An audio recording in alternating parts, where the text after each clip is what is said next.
Hello beauties! Today I bring you another cooking video. Today we're going to be doing stew. And right now the meat is being prepped for the stew. So, there we go. We're just going to cut it up into chunks and then we're going to pre-boil it to boil some of that scuzzy blood out of it. And when we get to that point, I will let you guys know, alright?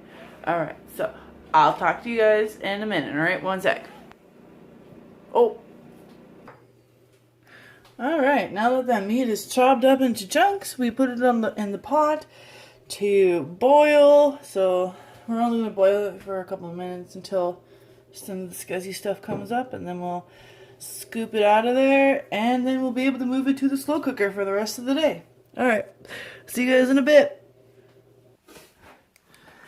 Alright, now these are all the vegetables I'm going to be putting in the stew. Just a carrot, parsnip, potatoes, garlic, onion, and celery.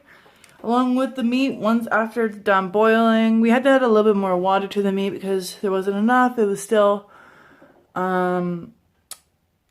sticking to the top of the meat, so we had to just add a little bit more water, just like I said. So I'm going to chop this up, and I'll be back in a minute.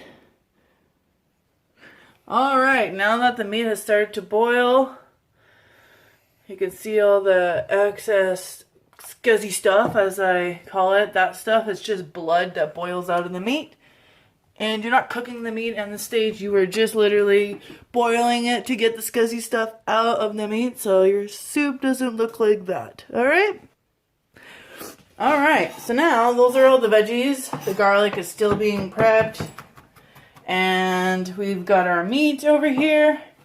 Now, our meat we get from our family, so, well, my partner's family, but, so we don't buy store-bought meat, so that's it there. And these are all the veggies that we're going to put in there. I'm still thinking maybe I want to add a little bit more onion. I like onion and garlic if you haven't figured that out yet, so basically what we're going to do is we're just going to throw it in there. We're going to spice this. And then I'm going to add some more broth, because we have the veggie broth to give it more flavor. And when we get to the spicing stage, I will show you guys, alright? Back in a second. Alright, now we're just going to throw in the veggies.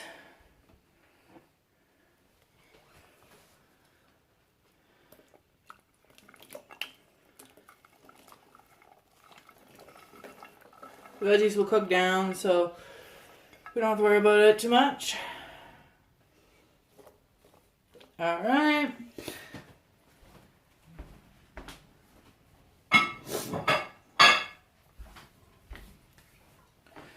And then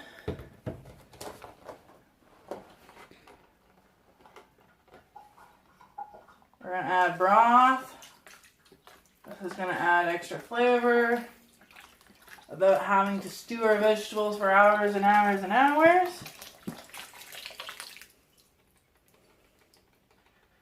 There we go. It was only about half this container, half that container. Parsley. These are all of our dry ingredients that we're going to put in there now. Thyme. I always eyeball. You can start with a teaspoon and go up if you want more. Basil. Whoops, there was a lot there. Pepper.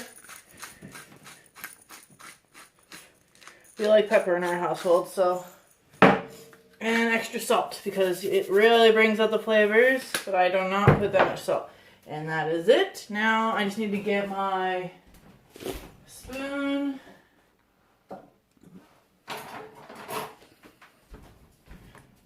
And we'll mix it in. There we go. You want your vegetables to kind of move freely. Put the amount of water that you put in there. Stir up some of that meat. Get the veggies everywhere. This meat is already a little pre-cooked. Whoops. Don't make a mess. And we just need the lid. It's on the stove. And we will put it on probably low.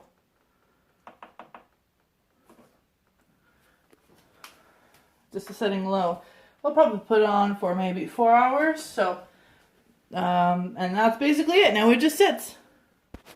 Alright, I'm back. So now you can get over here and look over here.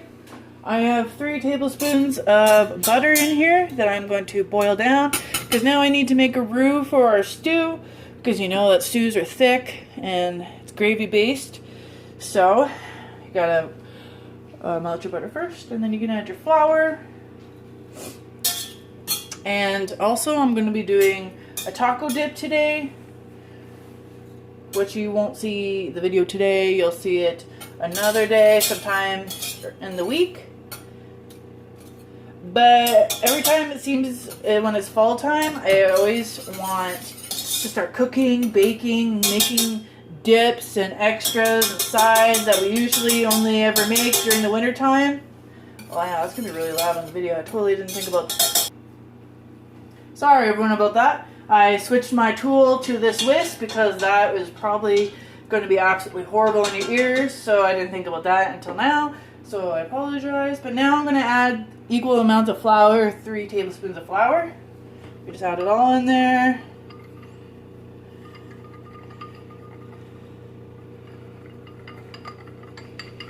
Alright, and then you just mix it in.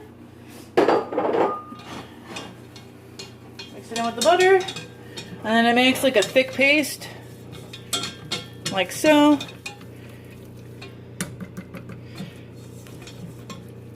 And now you just need to wait for it to actually start bubbling. And then I will, what was I saying? Oh, taco dips. It seems like every time during the fall, I always just want to make nothing but dips and drinks and stuff like that. So that's why I'm going to show you guys one of the taco dips that I like to make. I don't know, it kind of just gets me in the season for fall. So it seems like maybe it is. Maybe I want to start thickening up for the winter because the winters are so cold. Add a little bit of extra layer of, I want to say fat, but maybe not necessarily fat. I don't know. It's just the time for comfort food. In my eyes anyways, because Christmas is coming, Thanksgiving's almost here, so I just let loose.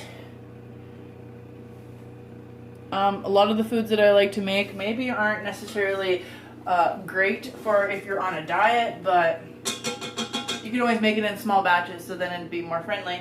But now that the mixture is starting to bubble, you can see it's bubbling, you want to get a little bit of color on it, which I will show you. And that's how you know that the flour's cooked out of the butter. Alright, I'll see you guys in a minute. Alright, I just wanted to show you guys that I changed the time. I put it on to high. I had it on low for 2 hours, and now I put it on to high for 2 hours to make sure that the vegetables are all cooked. So that's basically all I did. Stir it occasionally. Don't really need to stir it that often, so. And the kind of meat that we use in our stew is roast. I know that it's not the most ideal meat to use, but it's we don't really like just to cook roast beef, like make roast beef with gravy. So, we just prefer to put it in a stew like this. So that's the reason why we do it like this. Although I know it's not the, the most ideal meat to use because it can get a little tough, but it's just the way we prefer to eat it. So. Alright, when the roux is almost done, I'll let you know. Alright, now that I've let this cook, see it's all bubbly, it's starting to come. When you stir it, it's starting to stay a little bit of liquidy. And that's how you know that it's been cooked. The flour has been cooked. Probably left it cook like this for probably about 8 minutes maybe.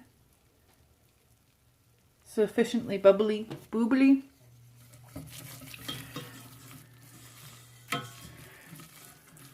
Yes. Perfect. Now, it's ready. So, basically what you do is you grab the liquid from your stew that your vegetables and your meat is cooking in. And you just slowly start to add it to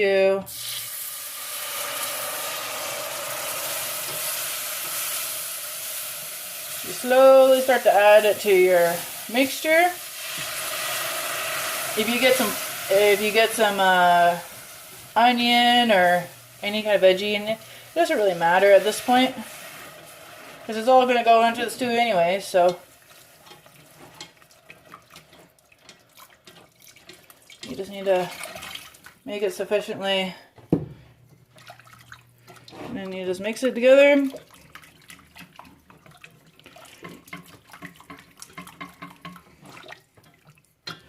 It may look a little clumpy, but as it cooks, it will start to dissipate. Not dissipate, but it'll start to loosen up even more. It will stop being clumpy. If you feel that your mixture is getting super, super thick, then it is time to add it to the rest of your stew. And then your stew will need to come to a complete boil in the crock pot. And then it is all good to go. Alright, so now that I have it stirred together, I'm going to bring it over here. The way that this smells, it smells like cookies almost, because the flour has baked down. It's really weird actually, but alright, so I guess it's not weird, but it's flour. Our stew is officially bubbling. This is exactly what we want.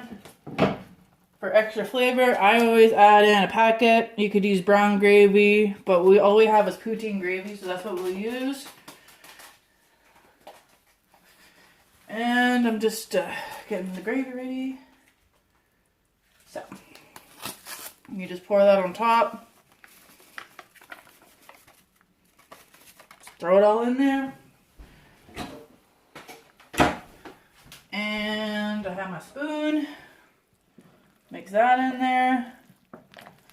I've already checked the vegetables. Vegetables are cooked. Now we're just adding in the roux and the sauce packets to give it more flavor. Just nicely mix it in there. Get as much of this out because it's the good stuff. It has the thickening agent. It's gonna make your stew thick. No one wants a watery stew. So I'm trying to do this with a spoon, so it's not the best tool to use, but you know, home style cooking. All right, now successfully mixed in there. And now we need to leave this on high till it starts bubbling again, and then it will thicken up. So we'll get back to you when we're ready to eat. All right, now the stew is done. You can see through the lid that it's all bubbling all over. So it is sufficiently bubbled. It is done. We are ready to scoop and eat. So I'm going to scoop it into the bowls, and then I'm going to do a taste test for you guys, and then the video will be done. All right, now I'm ready to try. Super hot. Oh, don't mind our water jugs, you know, we gotta drink water, so. Oh yeah. It's pretty good. Hot.